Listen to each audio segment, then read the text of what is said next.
Hello बच्चों, चलिए प्रश्न पढ़ते हैं। x माइनस 2/x की घात 10 के विस्तार में x से स्वतंत्र पद तथा 1 माइनस x की घात 2 की घात 10 के प्रसार में x की घात 10 के गुणांक का अनुपात ज्ञात कीजिए। मुख्य अवधारणा। तो हमारा जो प्रश्न है वो द्विपद प्रमेय से संबंधित है। तो सबसे पहले हम बात करेंगे a प्लस बी की घात n का व्यापक पद, जो कि हमारा टी आर प्लस एक बराबर होता है एन सी आर एक की घात एन माइनस आर बी की घात आर।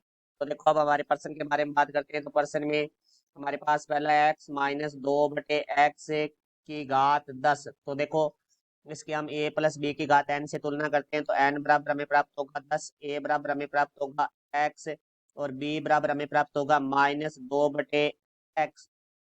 तो यहाँ से देखो भाई, x माइनस 2/x की घात 10 का व्यापक पद। तो हमारे पास आ जाएगा टी आर प्लस एक बराबर 10 सी आर एक्स की घात 10 माइनस आर गुणा में -2/x की घात आर। तो देखो, इसको हम लिख सकते हैं टी आर प्लस एक बराबर 10 सी आर एक्स की घात 10 माइनस आर -2 की घात आर बटा में एक्स की घात आर। चूंकि हम जानते हैं ए की घात एम बटा में ए की घात एन बराबर होता है ए की घात एम माइनस एन।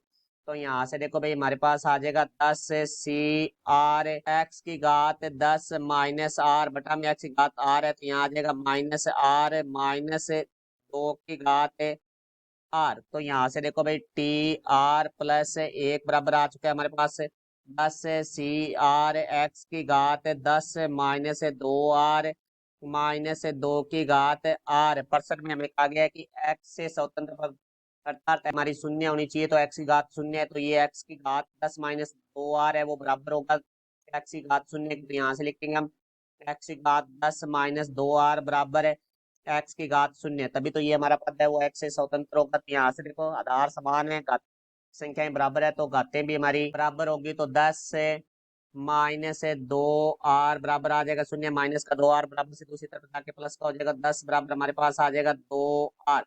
तो यहाँ से आर का मान निकालेंगे तो 10 बटा में 2, क्योंकि 2 गुना में था तो बराबर से दूसरी तरफ आके भाग में हो गया। तो आर बराबर हमारे पास आ चुका है 5। तो यहाँ से देखो भाई, टी आर प्लस एक, तो 5 प्लस एक बराबर आ जाएगा हमारे पास 10 सी 5।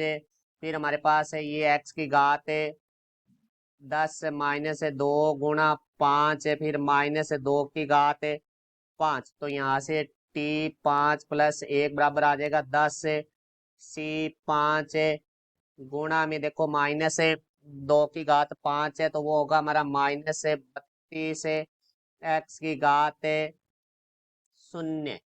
तो अब देखो, यहाँ से हमारे पास है एक्स से स्वतंत्र पद है वो बराबर होगा हमारे पास है 10 से सी 5 गुणा में -32। अब हम बात करेंगे दूसरी संख्या के लिए। दूसरी संख्या में दी गई है 1 एक्स की घात 2 की घात 10। तो यहाँ से हम लिखेंगे 1 एक्स की घात 2 की घात 10। तो अब इसे हम a प्लस बी की घात n से तुलना करेंगे। तो हमारा जो एक का मान है वो 1 प्राप्त होगा, बी का मान है वो हमें -x की घात 2 प्राप्त होगा, और जो n का मान है वो हमें 10 प्राप्त होगा। तो यहाँ से देखो भाई, 1 एक्स की घात 2 की घात 10 का व्यापक पद।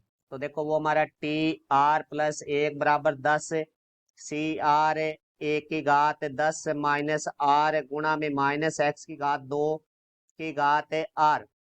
तो यहाँ से टी आर प्लस एक बराबर 10 सी आर एक की घात, हमारी 10 आर है वो एक ही होगा, तो गुणा में एक गुणा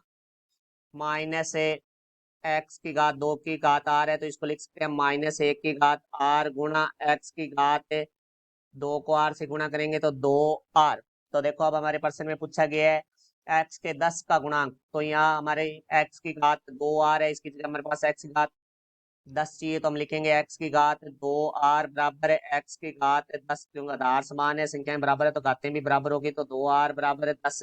तो आर का मान निकालेंगे तो 10 में 2 का भाग देंगे, क्योंकि 2 गुना में था बराबर से दूसरी तरफ के भाग में हो गया, तो आर बराबर हमारे पास आ गया 5। तो ये आर का मान रखेंगे तो हमारे पास आ जाएगा टी 5 + 1 बराबर 10 सी 5 माइनस 1 की घात 5 गुणा में x की घात 2 गुणा 5। तो यहाँ से देखो टी 5 + 1 बराबर हमारे पास आ जाएगा 10 सी 5 माइनस 1 की घात 5 है, वो -1 होता है, गुणा में x की घात 10। तो यहाँ से लिखेंगे हम 1 माइनस x की घात 2 की घात 10 के प्रसार में x की घात 10 का गुणांक के बराबर हमारे पास आ जाएगा 10 सी 5 गुणा में -1।